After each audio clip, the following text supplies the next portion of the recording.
The marina in Newport Beach, California lay quiet under the midnight sky, its rows of expensive boats bobbing gently in the dark water. Most wealthy yacht owners had already gone home to their mansions, leaving their vessels locked and empty until the weekend. But on Slip 47, lights still glowed softly through the portholes of an older sailboat named Second Chance.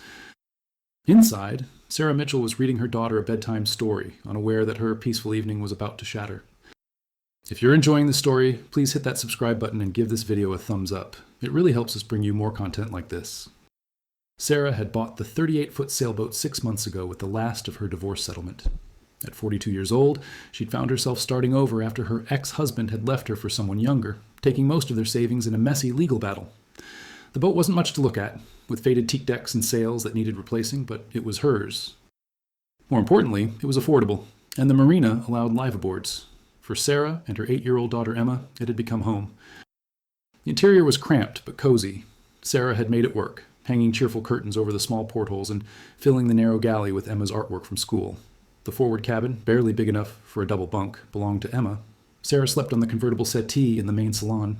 It wasn't the suburban house they'd lost, but it was safe, and it was theirs. Emma's breathing had finally settled into the steady rhythm of sleep. Sarah gently closed the worn copy of their favorite book and tucked the blanket around her daughter's shoulders. The girl looked so peaceful, her dark hair spread across the pillow, completely trusting that her mother would keep her safe. Sarah felt the familiar weight of responsibility press against her chest. Everything she did now was for Emma. She climbed the narrow companionway stairs to the cockpit, needing a moment of fresh air before bed. The October night was cool, carrying the salt smell of the Pacific Ocean. Sarah wrapped her cardigan tighter around herself and looked out across the marina. Lights twinkled from the harbor buildings, and she could hear the distant sound of traffic on the coastal highway. During the day, this place bustled with activity, wealthy boat owners coming and going, charter companies leading tourists out to sea. But at night, it belonged to the few people like her who actually lived here. She just started back down the companionway when she heard it. Footsteps on the dock, moving quickly, purposefully. Then voices, low and urgent. Sarah froze halfway down the stairs, listening. The marina had security, but it wasn't uncommon for people to walk the docks at night. Still, something about these sounds made her pulse quicken. The footsteps stopped, right beside her boat. Through the porthole, Sarah saw shadows moving on the dock. 3 figures dressed in dark clothes. One of them was gesturing toward Second Chance, pointing at something. Her boat. They were looking at her boat. Sarah's mind raced. She thought about the expensive yachts surrounding them, vessels worth millions of dollars. Why would anyone target her old sailboat? Then she remembered what the marina manager had told her when she moved in. Sometimes thieves hit the liveaboard boats specifically because they knew people kept valuables aboard. Things like laptops and jewelry, cash hidden in lockers. She quickly moved to the small navigation station and picked up her phone. Her fingers trembled as she started to dial 911, but before she could hit the call button, she heard a thump against the hull. Someone had jumped aboard. The boat rocked slightly under the additional weight. Sarah's breath caught in her throat. She looked toward Emma's cabin, saw the door was still closed, heard nothing from inside. Good. Her daughter was still asleep. Sarah needed to keep it that way, needed to keep Emma safe no matter what happened next. Another thump. A second person boarding. Then a third. Sarah could hear them moving around in the cockpit, trying the hatch. She'd locked it. Thank God she'd locked it. But how long would that stop them? Her hands shook as she tried again to dial emergency services. The sound of metal scraping against metal made her stomach drop. They were working on the lock. These weren't amateurs wandering around drunk. These were people who knew what they were doing, who had come prepared with tools. Sarah pressed the phone to her ear as the call connected. The 911 operator's voice came through, calm and professional, asking about the nature of her emergency. Sarah kept her voice to a desperate whisper, explaining that someone was breaking into her boat, giving her location at the Newport Beach Marina, Slip 47. The operator told her to stay on the line, said police were being dispatched, asked if she could get somewhere safe. Somewhere safe. Sarah looked around the small cabin. There was nowhere to go. The forward cabin where Emma slept had no exit. The companionway stairs led right to the cockpit where the intruders were. They were trapped. The scraping sound continued. Sarah could hear the men talking now, their voices clearer. They sounded young, confident. One of them laughed at something. They weren't worried about being caught. They probably thought the boat was empty, or that they could handle whoever they found inside. Sarah made a split-second decision. She moved quietly to the galley, pulled open the drawer where she kept the kitchen knives. Her hand closed around the largest one, a 10-inch chef's knife she used for cutting vegetables. She'd never threatened anyone with a weapon in her life, had never imagined herself capable of violence. But standing there in the dim light of her small home, knowing her daughter slept just feet away, she felt something fierce and primal rise up inside her. She would protect Emma, whatever it took. The lock gave way with a sharp click. The companionway hatch started to slide open. Sarah positioned herself at the bottom of the stairs, knife held low, phone still clutched in her other hand. The operator was saying something about staying calm, about not confronting the intruders, but Sarah barely heard. Her entire focus was on the hatch, on the opening that was getting wider, on the dark shape that was starting to descend. A man's leg appeared, then another. He was backing down the stairs, calling up to his companions, saying something about checking the cabin for electronics. He hadn't seen her yet. He had no idea she was there. Then his foot hit the bottom step, and he turned. For a frozen moment, they stared at each other. Sarah saw his face clearly in the cabin light. He was young, maybe early 20s, with a thin beard and wide eyes that registered first confusion, then alarm. He hadn't expected anyone to be home. His mouth opened, probably to shout to his friends, to warn them. Sarah didn't think. She raised the knife and spoke, her voice coming out stronger than she felt. "Get off my boat, now."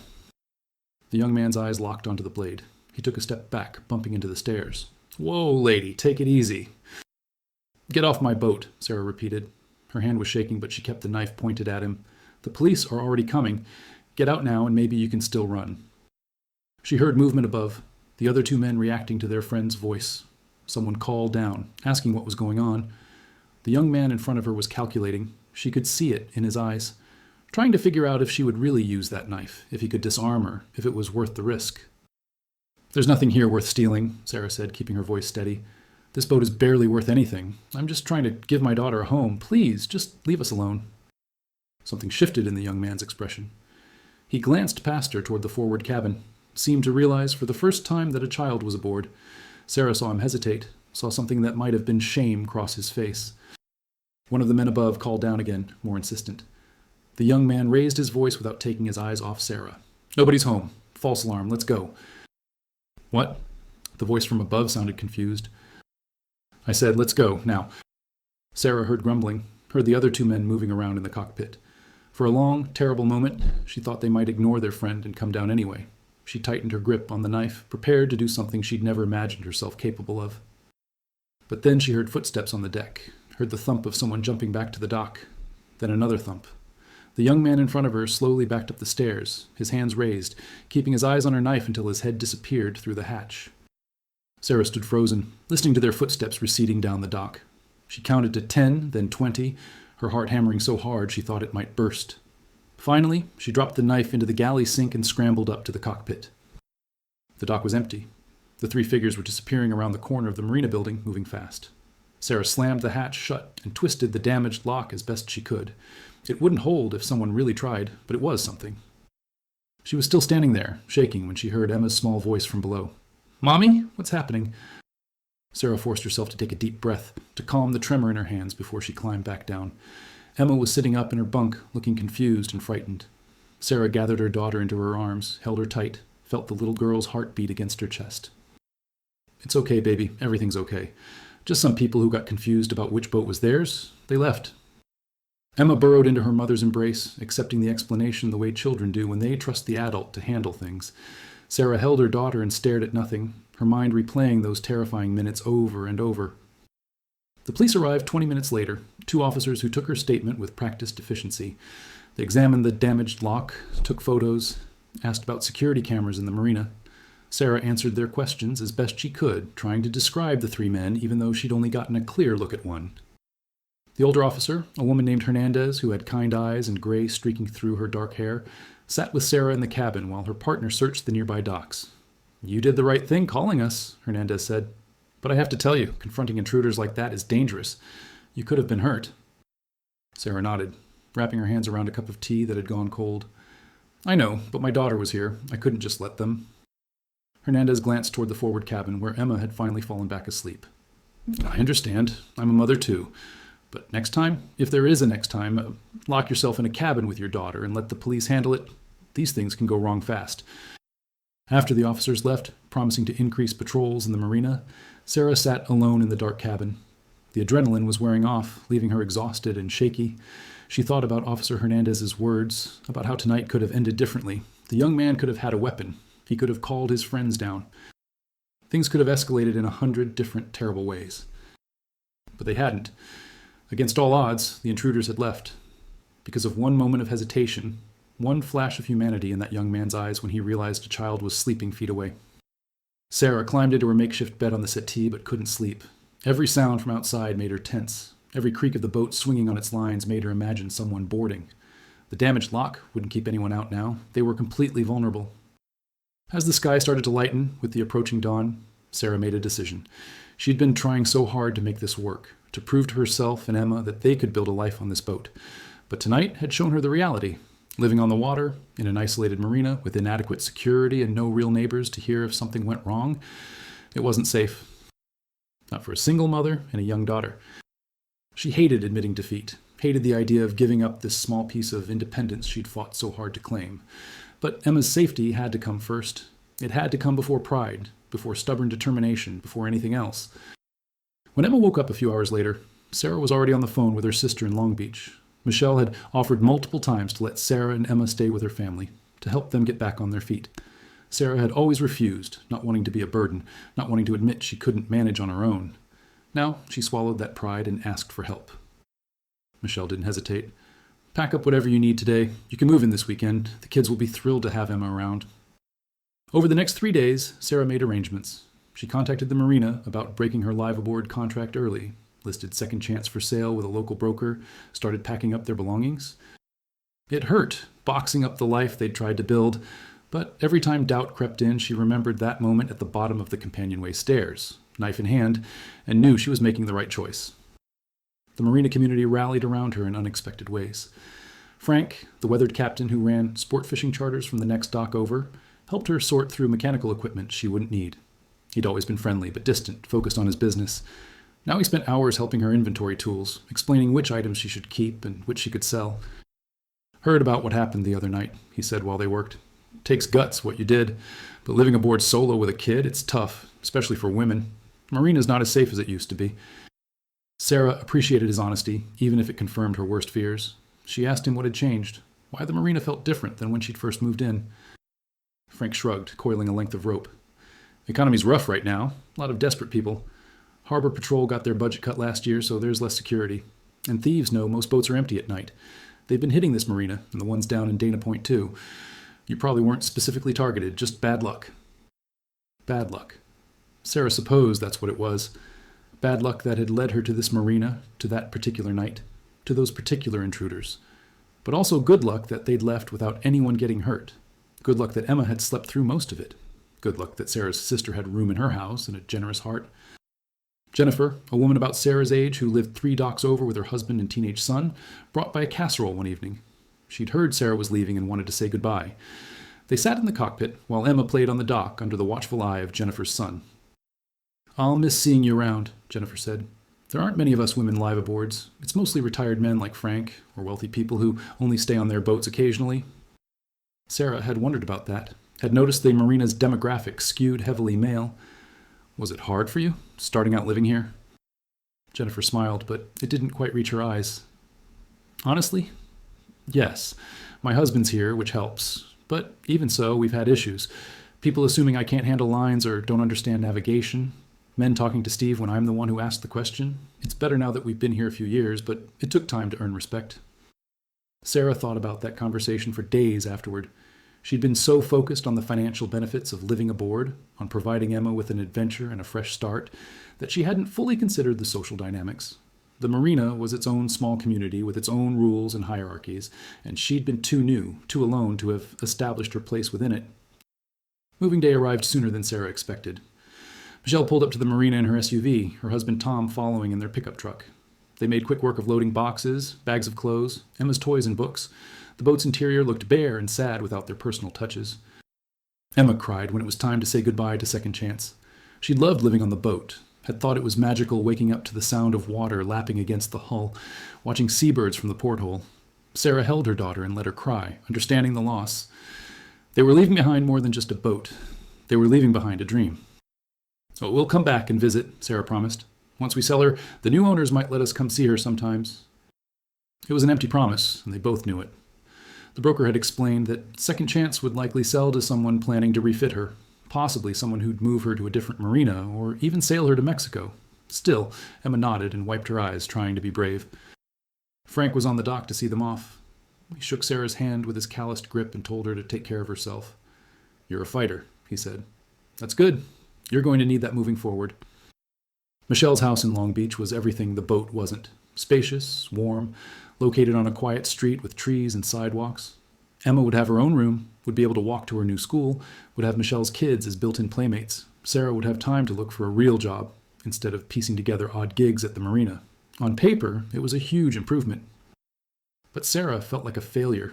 She'd left her marriage determined to prove she could provide for Emma, could build them a life, could be enough on her own.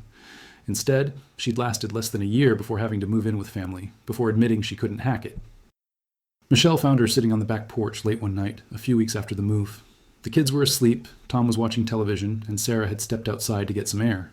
Her sister sat down beside her without asking, the way siblings do when they know something's wrong. "You've been quiet since you got here," Michelle said, "more than usual." Sarah stared at the neatly trimmed yard, at the swing set Tom had built for the kids. "I just keep thinking about that night, what could have happened, what I put Emma through by insisting we could live on that boat." "You didn't put her through anything. You were trying to give her a home. You did give her a home. A home that wasn't safe." Michelle was quiet for a moment. When she spoke again, her voice was gentle but firm. "Sarah, you had 3 guys break onto your boat. That's not your fault. That could have happened in a house, in an apartment, anywhere. You can't predict something like that. But if I'd been smarter, if I'd chosen a different marina or waited until I had more money saved, then something else might have gone wrong. Or maybe nothing would have gone wrong and you'd still be there, still struggling to make ends meet, still trying to do everything alone because you're too stubborn to ask for help." Sarah looked at her sister, saw the concern and frustration mixed in equal measure.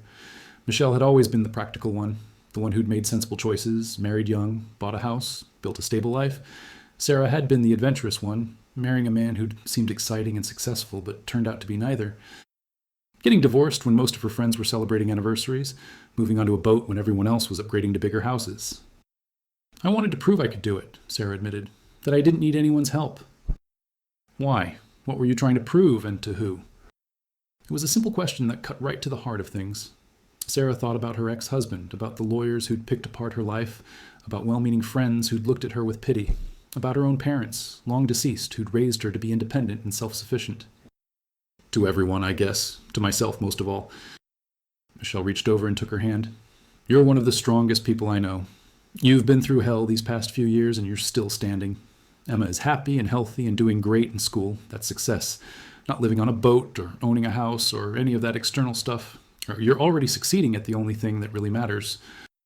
Sarah felt tears burning in her eyes. She'd been holding so much inside, keeping up a brave front for Emma, for everyone. Hearing her sister's words broke something open inside her. They sat together in the quiet night, and Sarah cried for the first time since the break-in. Cried for the fear she'd felt, for the dream she'd lost, for the reality she had to accept. Michelle held her hand and didn't try to fix anything, just sat with her in her pain until the tears ran dry. After that conversation, something shifted. Sarah stopped seeing her situation as a failure and started seeing it as a transition. She enrolled in a community college program for bookkeeping, something she could do remotely and that would lead to stable employment.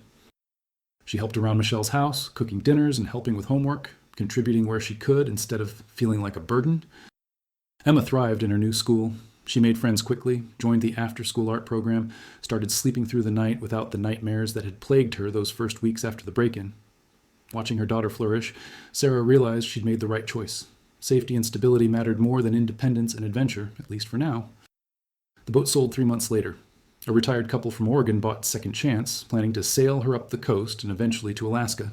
Sarah met them at the marina for the final paperwork, watched them examine the vessel with excited eyes, making plans for all the repairs and upgrades they'd do. "She's a good boat," the husband said. "Solid bones. Just needs some love and attention." Sarah agreed, though she knew he was being generous.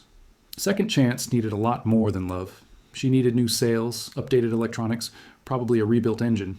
But these people had the time and money and skills to make it happen. They'd give the old sailboat a better life than Sarah ever could have. Walking away from the marina for the last time, Sarah didn't look back. That chapter was closed. She was ready to focus on what came next. The bookkeeping program was harder than she'd expected, but in a good way. It required focus and discipline, math skills she had to relearn, software she had to master. Sarah threw herself into it, studying after Emma went to bed, taking practice exams, attending every class. For the first time in years, she felt like she was building towards something concrete. 6 months after moving in with Michelle, Sarah got her bookkeeping certificate. A week later, she landed her first client, a small local business that needed help organizing their accounts. The pay wasn't much, but it was a start. More clients followed, slowly at first, then with gathering momentum as word spread about her work.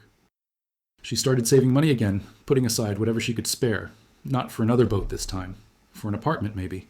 A place where she and Emma could have their own space again while staying close to Michelle's family, close to Emma's school and friends. One Saturday afternoon, Sarah took Emma back to the Newport Beach Marina. They walked the docks together, Emma pointing out the boats she remembered, asking about Frank and Jennifer and the other people they'd known. Frank's charter boat was out on the water, but they found Jennifer cleaning her cockpit. The other woman seemed genuinely happy to see them. She invited them aboard, made lemonade, asked about their new life. Emma chatted excitedly about her school and friends, showing none of the trauma Sarah had worried might linger from that night. Before they left, Jennifer walked Sarah to the dock gate. "You know, I always admired your courage," she said. "Moving onto a boat with a young daughter, doing it all on your own, that took guts." Sarah shook her head.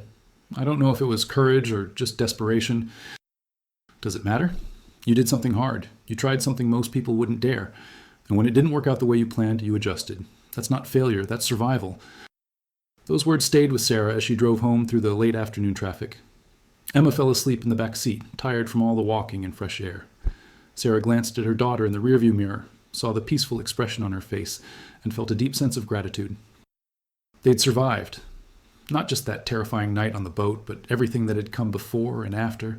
The divorce, the financial struggles, the fear and uncertainty. They'd survived it all, and they were going to be okay. That evening, after dinner and homework and bedtime stories, Sarah sat at the small desk in her room and opened her laptop. She'd been thinking about something Jennifer had said, about courage and trying hard things. It made her want to document what had happened, to write it all down while the memories were still fresh. She started typing, not sure where the words would lead. She wrote about buying second chance, about those first hopeful months of living aboard, about the fear of being alone and responsible for everything, about that night and those terrible minutes when she'd stood at the bottom of the companionway stairs with a knife in her hand. But she also wrote about what came after, about accepting help, about rebuilding, about discovering strength she didn't know she had, about learning that independence didn't mean doing everything alone, that asking for support wasn't weakness, but wisdom. Hours passed. When Sarah finally stopped typing, it was past midnight. She'd written thousands of words, pouring out everything she'd been carrying inside. She saved the document, closed her laptop, and felt lighter than she had in months. Over the next year, life continued to improve in small, steady ways. Sarah's bookkeeping business grew enough that she could afford to move into a modest apartment with Emma. It was close to Michelle's house, walking distance to Emma's school, in a complex with good security and friendly neighbors. The apartment was small, but it was theirs. Sarah let Emma choose the color for her bedroom walls, helped her arrange her furniture, hung curtains they'd picked out together. They didn't have much, but what they had felt solid in a way the boat never had. Sarah found herself driving past the ocean sometimes, feeling a pull toward the water. She missed the sound of it, the smell, the way the sunset looked from a boat deck. But she didn't miss the isolation or the vulnerability. She'd learned the difference between adventure and foolishness, between independence and stubborn pride.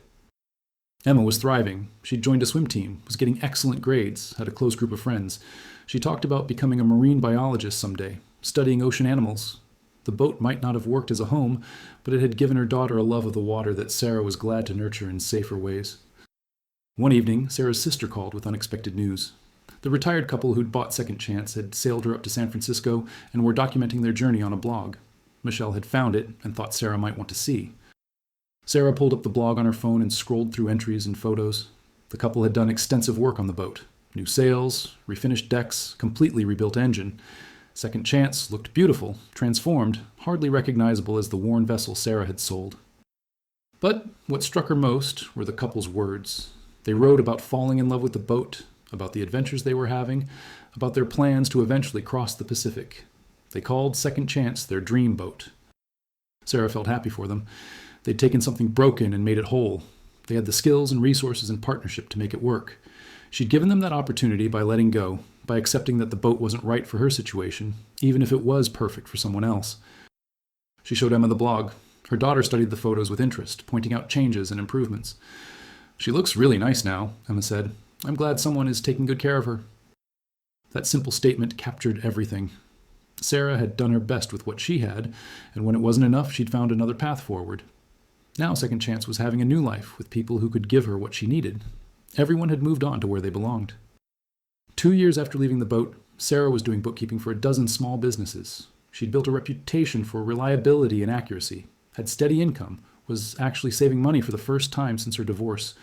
Emma was 10 years old, confident and happy, doing well in 5th grade. They went to the beach often, spent weekends walking along the coast, watching the boats sail past. Sarah had made peace with what had happened. She could appreciate the ocean without needing to live on it. She could acknowledge both the beauty of that dream and the wisdom of letting it go. Sometimes, late at night, Sarah still thought about those 3 men who'd boarded her boat.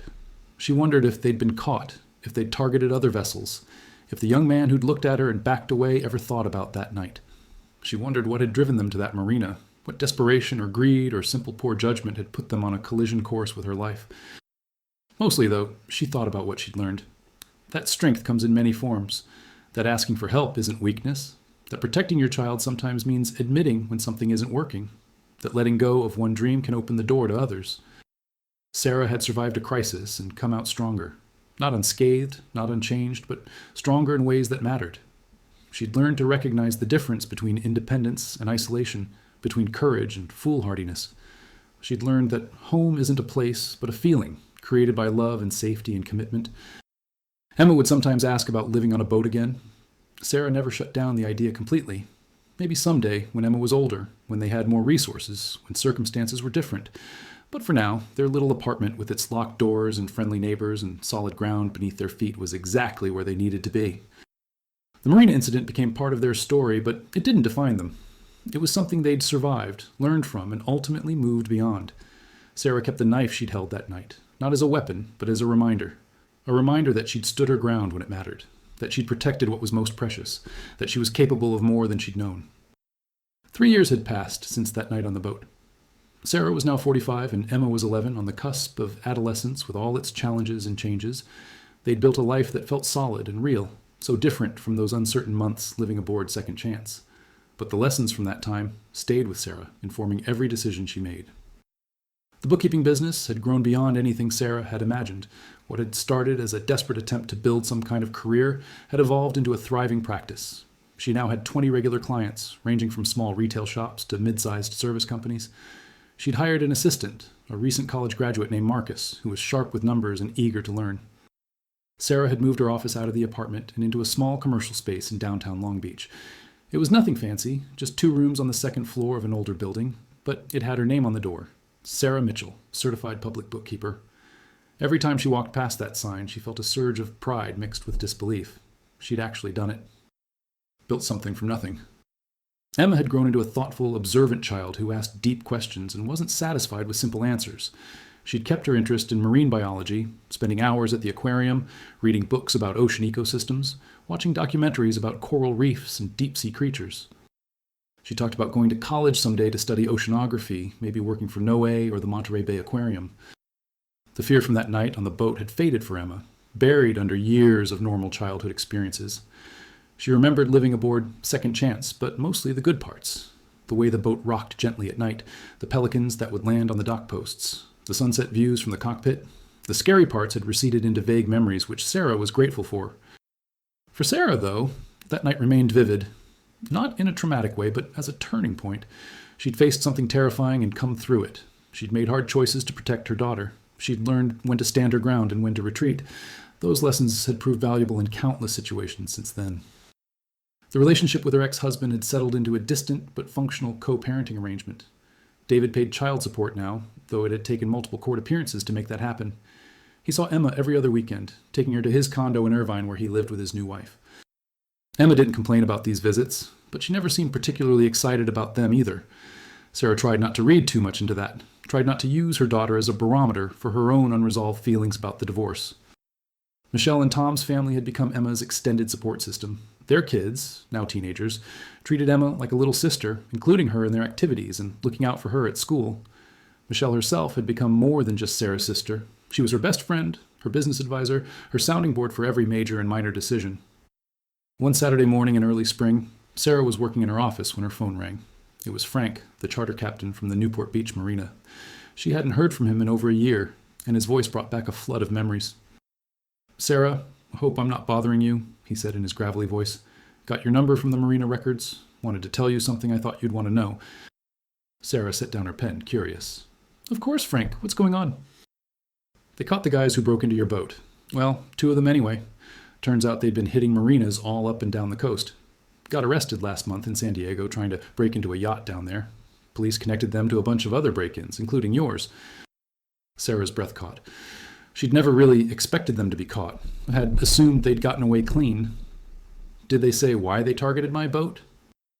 According to the detective who called me, they were looking for electronics mostly. Laptops, tablets, marine radios, that kind of stuff. Your boat just happened to be the one they picked that night. Wrong place, wrong time. Wrong place, wrong time. The same thing Frank had said years ago. But hearing that it truly had been random, that she hadn't done anything wrong or invited trouble somehow, brought an unexpected sense of relief. Thank you for telling me," Sarah said. "I appreciate you tracking me down to let me know." "Of course. You're good people, Sarah. Glad things worked out for you." After they hung up, Sarah sat in her quiet office and thought about those 2 men now facing charges. She wondered if one of them was the young man who'd backed away when he realized a child was aboard. She hoped it was. Hoped that moment of hesitation had meant something, had shown he wasn't completely lost. But mostly, she felt closure. That chapter truly was over now. The men who'd violated her home, who'd put her and Emma in danger, were facing consequences. Justice had been slow, but it had arrived. That evening, Sarah took Emma out for pizza to celebrate the news. She explained about the arrests, watched her daughter process the information. Emma had questions, logical ones about how they were caught, whether they'd go to prison, if there would be a trial. "Are you going to have to testify?" Emma asked, her eyes wide with concern. Sarah shook her head. "I don't think so. The detective said they have enough evidence from other cases. And honestly, honey, I wouldn't want to anyway. I want to move forward, not look back." Emma nodded, understanding in a way that seemed older than her 11 years. "I'm glad they got caught, but I'm also glad we don't live on the boat anymore. I like our apartment. I like having my own room and being close to Aunt Michelle." "Me too, sweetheart, me too." As summer approached, Sarah made a decision that had been forming in her mind for months. She wanted to take Emma on a real vacation, something they'd never done. Not visiting family or taking day trips, but an actual planned vacation to somewhere new.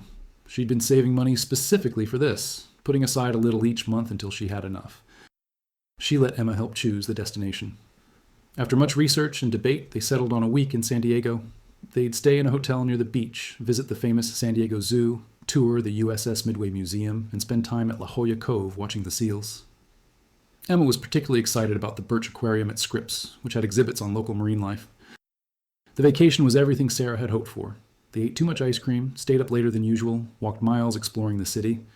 Sarah watched Emma's face light up at the aquarium, listened to her daughter rattle off facts about leopard sharks and Garibaldi fish, and felt overwhelmed with love and gratitude.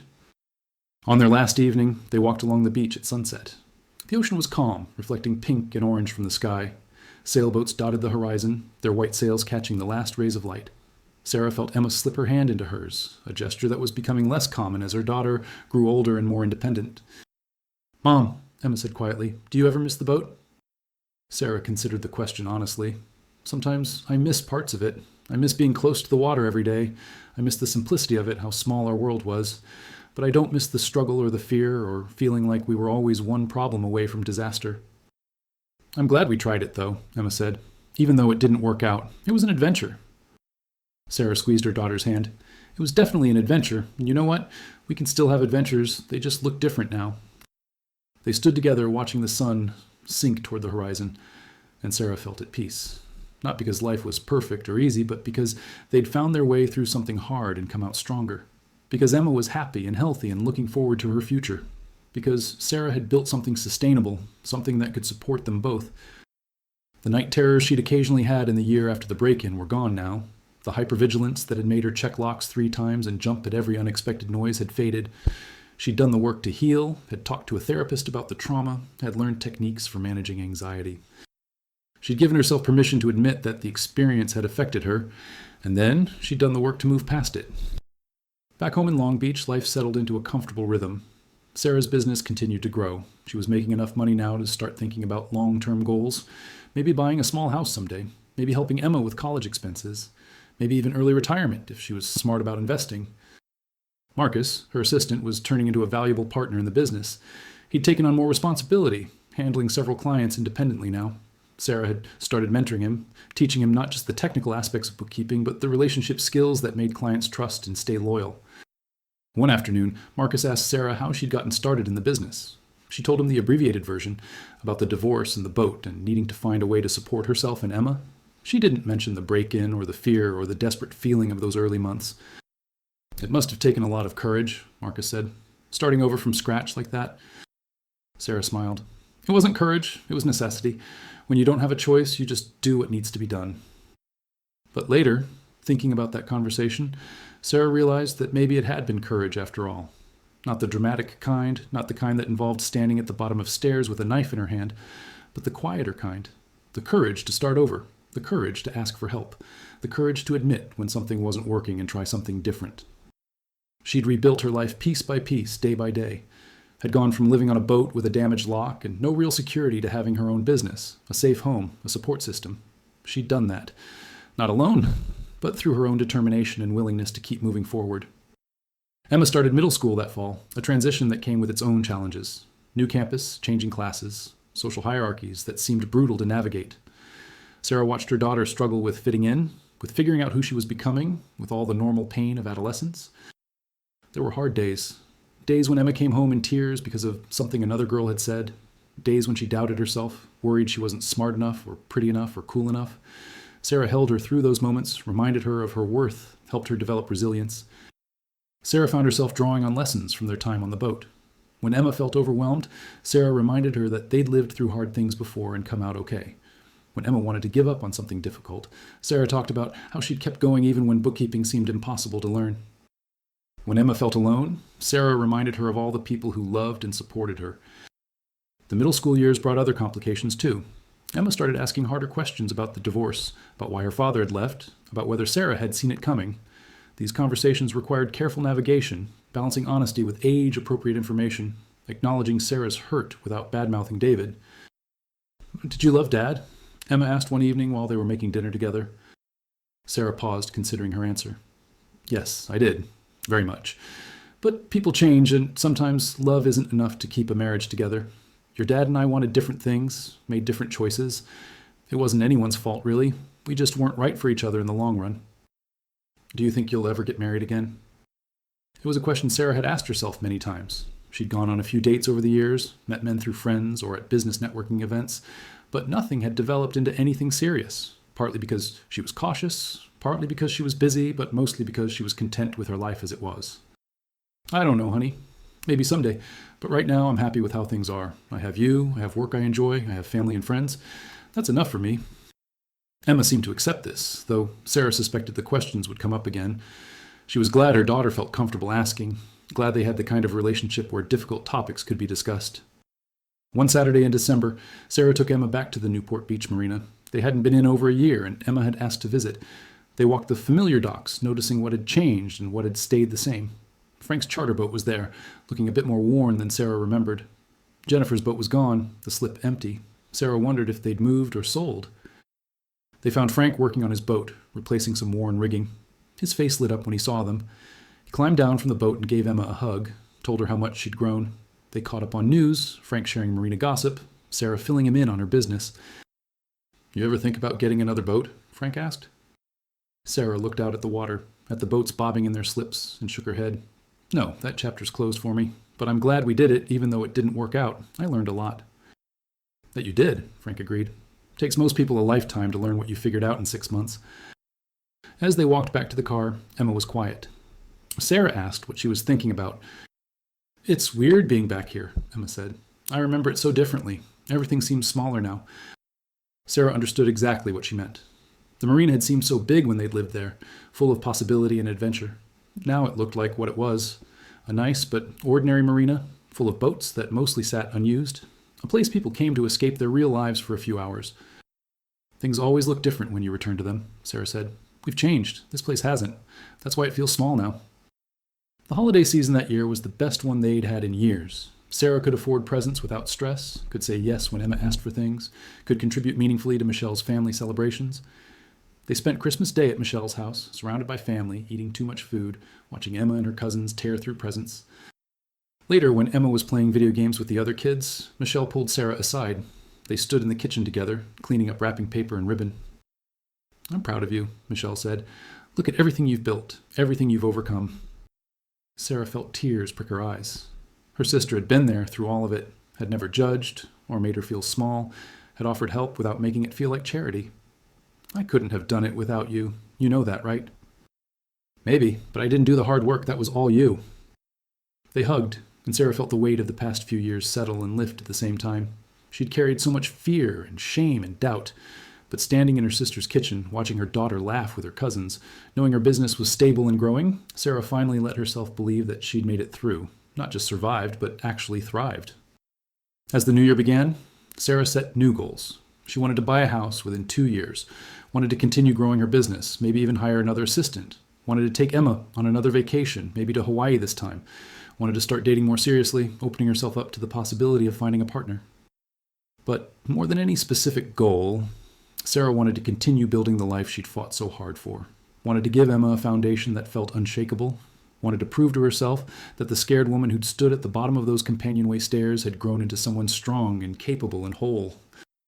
The bookkeeping business reached a milestone that spring when Sarah landed her biggest client yet, a growing tech company that needed comprehensive financial services.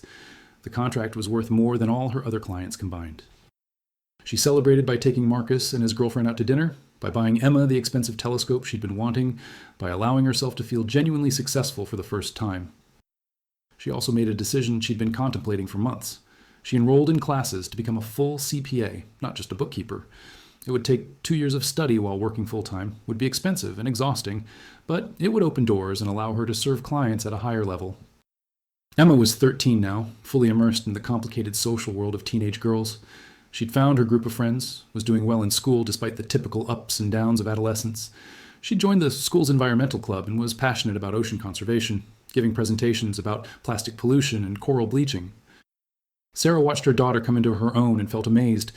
This confident, articulate young woman had been that scared 8-year-old sleeping in the forward cabin while intruders boarded their boat. Emma had no idea how much she'd shaped Sarah's courage that night, how the need to protect her had unlocked strength Sarah didn't know she possessed. One evening, Emma came to Sarah with an unusual request. Her environmental club was planning a beach cleanup at Newport Beach, and Emma wanted to go. Specifically, she wanted to go to the beach near the marina where they'd lived. "Are you sure?" Sarah asked. "We could join a cleanup closer to home." "I'm sure," Emma said. "I want to go back there. I want to do something good for that place, even though we don't live there anymore." So they went, joining 24 teenagers and their parents on a sunny Saturday morning. Emma worked with intense focus, filling bag after bag with trash and recyclables. Sarah watched her daughter and felt pride swell in her chest. After the cleanup, Sarah and Emma walked to the marina. The gate was locked, but they could see the docks from the parking lot. Slip 47 was occupied by a different boat now, a sleek, modern sailboat that looked nothing like Second Chance. "Do you ever wish we still lived here?" Sarah asked. Emma thought about it, then shook her head. "No, I like remembering it, but I don't want to go back. We're different people now. Better people, I think." Sarah pulled her daughter into a hug. "When did you get so wise?" "I learned from the best," Emma said, and Sarah's heart felt so full she thought it might burst. That night, Sarah sat down and wrote a letter she'd been composing in her head for years. A letter to her younger self, the woman who'd been so scared and desperate and determined. She told her that everything would be okay, that the hard times wouldn't last forever, that she was stronger than she knew, that asking for help wasn't weakness, that Emma would grow up happy and healthy, that she'd build something meaningful from the ruins of her marriage. She never sent the letter anywhere, never showed it to anyone, but writing it felt like completing a circle, acknowledging how far she'd come and who she'd become in the process. The CPA classes were every bit as challenging as Sarah had expected.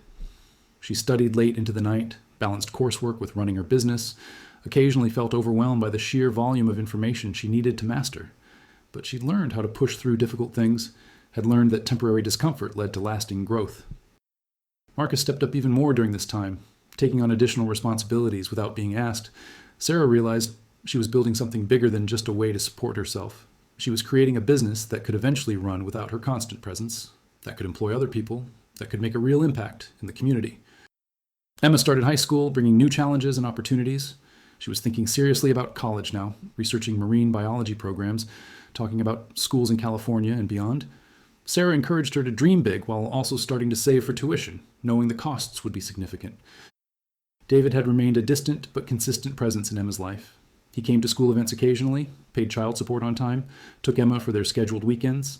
It wasn't the involved co-parenting Sarah had hoped for, but it was better than nothing. Emma seemed to have made peace with having a father who was present, but not particularly engaged. Sarah's dating life had picked up in the past year. She'd met a man named Robert at a business networking event, a contractor who ran his own construction company.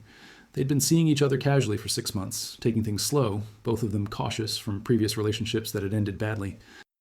Robert was kind and steady, patient with Sarah's busy schedule and her priority on Emma.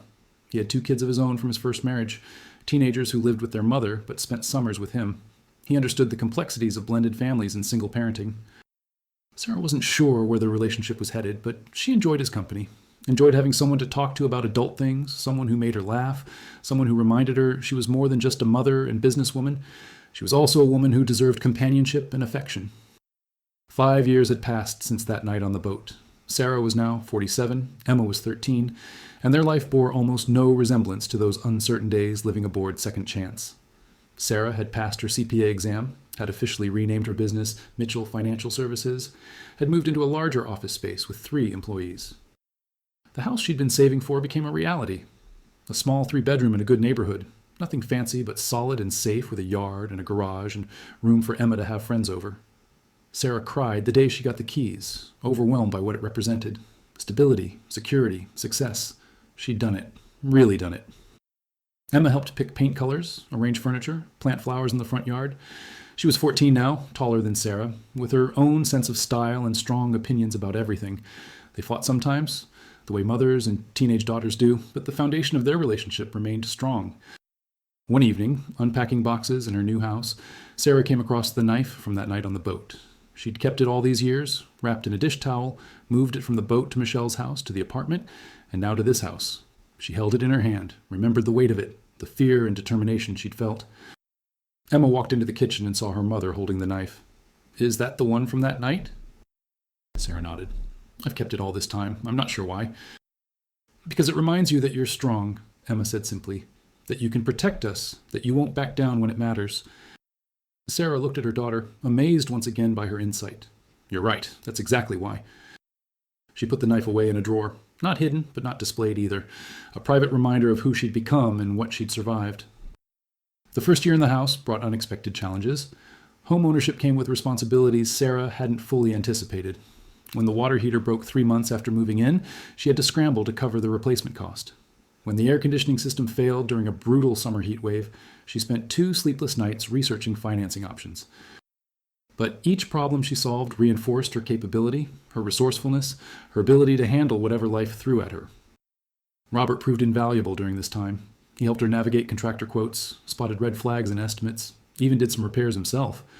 Sarah appreciated his support while being careful not to become dependent on it. She'd learned the hard way that relying too heavily on anyone, even someone trustworthy, could leave you vulnerable. Their relationship deepened slowly, organically. Robert met Emma properly about 8 months into their dating, carefully planned dinner at a casual restaurant where everyone could relax. Emma was polite but reserved, clearly sizing him up, protecting both herself and her mother. Robert handled it perfectly, asking Emma about her interests, listening attentively to her passionate explanation of ocean acidification, not trying too hard to win her over. Afterward, in the car, Emma said, "He seems nice, but you don't need him, right? We're okay on our own." Sarah understood the fear beneath the question. Emma had watched her mother struggle, had been there through the worst of it.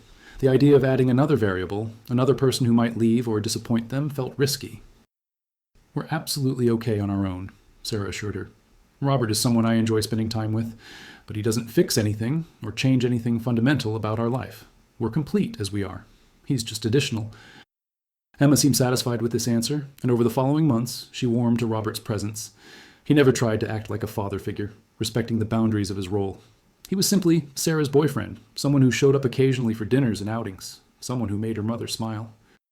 Sarah's business hit a significant milestone when she landed a contract with a mid-sized manufacturing company that needed comprehensive financial oversight. The account would require hiring 2 more employees and potentially renting additional office space. It represented everything Sarah had been working toward, the transformation from a struggling single mother to a successful business owner. But the growth also brought stress. More employees meant more responsibility, more liability, more complexity. Sarah found herself working longer hours, bringing work home, constantly juggling competing demands. She worried she wasn't spending enough quality time with Emma, wasn't being present enough during these crucial teenage years. Emma noticed. One evening, she confronted Sarah gently but directly. "Mom, you're always working now. Even when you're home, you're on your laptop or your phone. I know the business is important, but I miss you." The words hit Sarah like a physical blow. She'd been so focused on building security, on ensuring they'd never struggle financially again, that she'd lost sight of why she was doing it in the first place. The business was supposed to support their life, not consume it. That conversation led to some hard decisions. Sarah turned down a potential client that would have meant even more work. She implemented strict boundaries around work hours, closing her laptop at 6 p.m. on weeknights and keeping weekends mostly free. She hired another assistant to handle overflow, investing in the business so she could step back without everything falling apart. The changes meant slightly slower growth, but a much better quality of life. Sarah rediscovered the pleasure of cooking dinner with Emma, of watching movies together on Friday nights, of having time for actual conversations instead of rushed exchanges between commitments. Robert understood and supported these choices. He'd made similar mistakes with his own kids, he admitted, putting work ahead of relationship during their early years. He regretted it now that they were older and the opportunities to connect had shifted. Emma's high school years unfolded with a typical mix of drama and growth. She struggled with calculus, excelled in biology, navigated complicated friendships with other girls. She had her first serious crush on a boy in her marine biology class, experienced her first heartbreak when he started dating someone else. Sarah held her through the tears, offered perspective without minimizing the pain, remembered her own teenage heartbreaks and how enormous they'd felt. The college search process began in Emma's junior year. They visited campuses throughout California, toured facilities, attended information sessions. Emma was drawn to schools with strong marine science programs, particularly those located near research facilities or major aquariums. She dreamed of studying at UC Santa Barbara or UC San Diego, schools with direct ocean access and renowned oceanography departments. The cost was staggering. Even with Sarah's successful business, even with savings and careful planning, the tuition numbers felt overwhelming. Sarah found herself staying up late, researching scholarships, grants, financial aid packages. She was determined that Emma would be able to attend the school of her choice without graduating buried in debt. David offered to contribute to Emma's college expenses, which surprised Sarah. Their relationship had been distant for years, their interactions limited to logistics around visitation schedules and required paperwork. But apparently, fatherhood meant something to him after all, at least financially. Sarah accepted his offer with gratitude, setting aside her pride for Emma's benefit. One afternoon, Sarah received an unexpected phone call from Jennifer, the woman from the marina. They hadn't spoken in years, but Jennifer had tracked down Sarah's business number online. She was calling to tell Sarah that Frank had passed away. Heart attack while out on a charter trip. He died doing what he loved on the water under the California sun. Sarah felt a deep sadness at the news. Frank had been kind to her during a difficult time, had treated her with respect when she'd felt invisible to most people in the marina. She wished she'd stayed in better touch, wished she'd thanked him more explicitly for his decency. The memorial service was held at the marina, a casual gathering where charter captains and regular customers shared stories about Frank's life. Sarah and Emma attended, standing at the edge of the crowd, listening to tales of fishing adventures and Frank's gruff wisdom. Several people recognized Sarah, remembered her from her time living aboard Second Chance. They welcomed her warmly, asked what she'd been up to, seemed genuinely happy to see her doing well. After the service, Jennifer pulled Sarah aside. They walked along the dock together, past the rows of boats bobbing gently in their slips. "I was sorry to hear about what happened to you here," Jennifer said. "Frank told me about the break-in. That must have been terrifying." Sarah nodded. "It was, but it also taught me something important. Sometimes the thing you think you need isn't actually what's best for you. Living here on the boat, it felt like freedom at first. But really, Emma and I needed stability more than we needed adventure." Jennifer smiled. "You seem like you figured a lot out. Frank always said you were tougher than you looked. He admired what you did, starting over like that, protecting your daughter." They said their goodbyes, exchanged phone numbers with genuine intentions to stay in touch that Sarah knew would probably fade over time. But walking back to her car, Sarah felt grateful for the conversation, grateful to know that Frank had seen her strength even when she doubted it herself.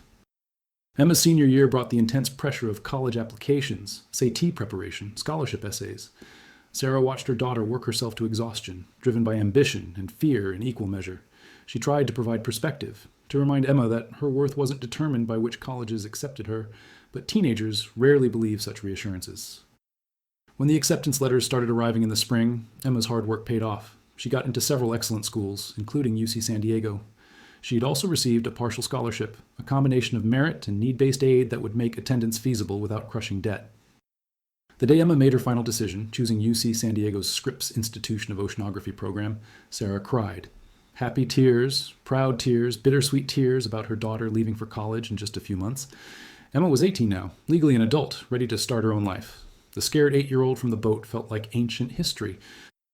They spent the summer preparing, shopping for dorm supplies, organizing documents, talking through Emma's anxieties about living away from home. Sarah tried to balance being supportive with giving Emma space to figure things out on her own. It was a delicate dance, this transition from active parenting to consulting role. Robert was present through all of it, steady and supportive without overstepping. He'd been part of their lives for almost 3 years now, and Sarah had stopped thinking of their relationship as temporary or provisional. He was her partner, someone she trusted and loved, though they'd both agreed not to rush into anything more formal. They were building something at their own pace. The day Sarah and Robert drove Emma down to San Diego for college move-in was one of the hardest of Sarah's life. They helped Emma set up her tiny dorm room, met her roommate, toured the campus. When it was time to say goodbye, Emma hugged Sarah tightly and Sarah felt her daughter trembling.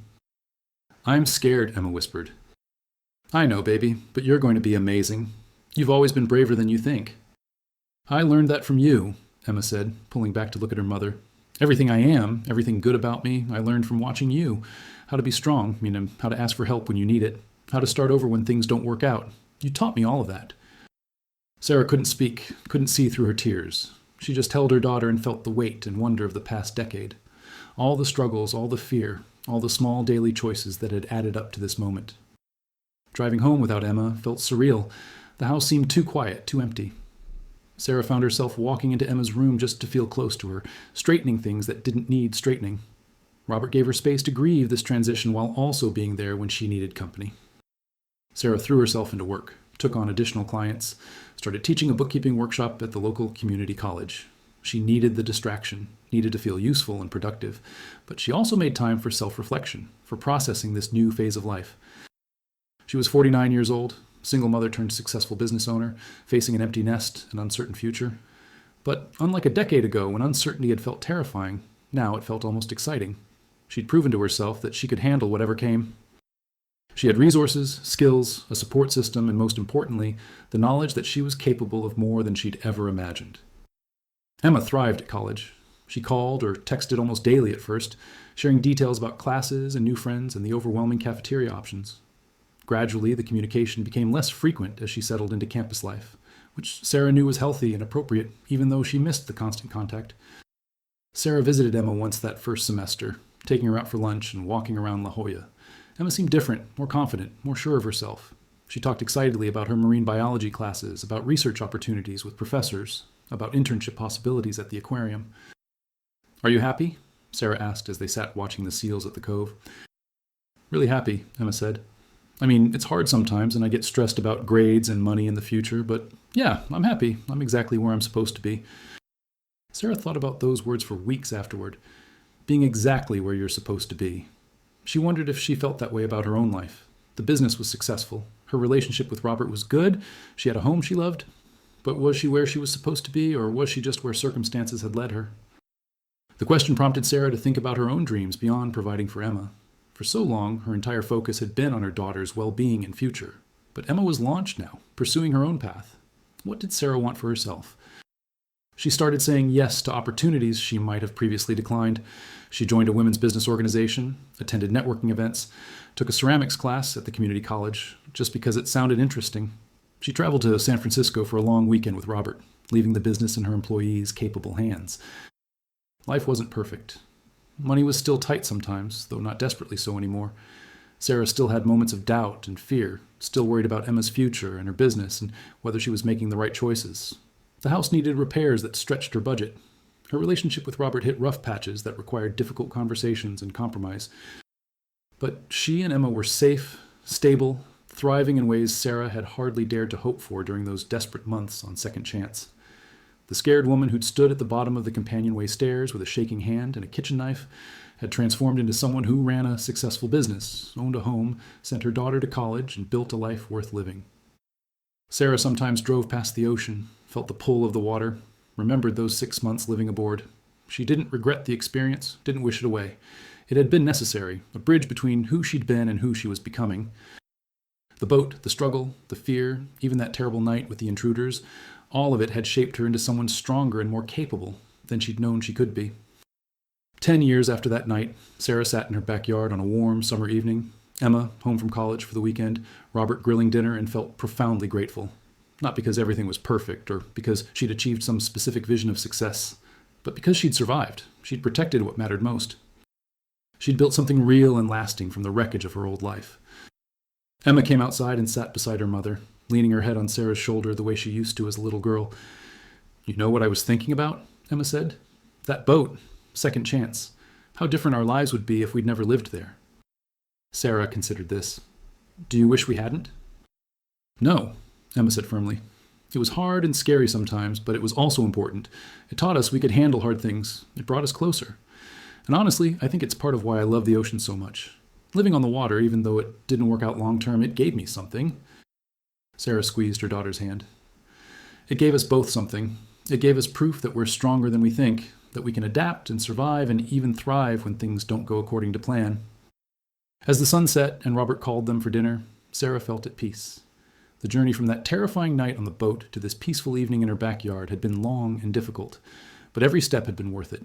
Every struggle, every setback, every moment of doubt had led her here, to this life, to this version of herself who was capable and confident and content. They'd weathered the storm and found calmer waters. Not on a boat, but that was okay. They'd found their harbor in other ways, built their home on firmer ground. And standing in her backyard, surrounded by people she loved, Sarah knew with absolute certainty that this was exactly where she was supposed to be. It was enough. It was more than enough. It was everything that truly mattered.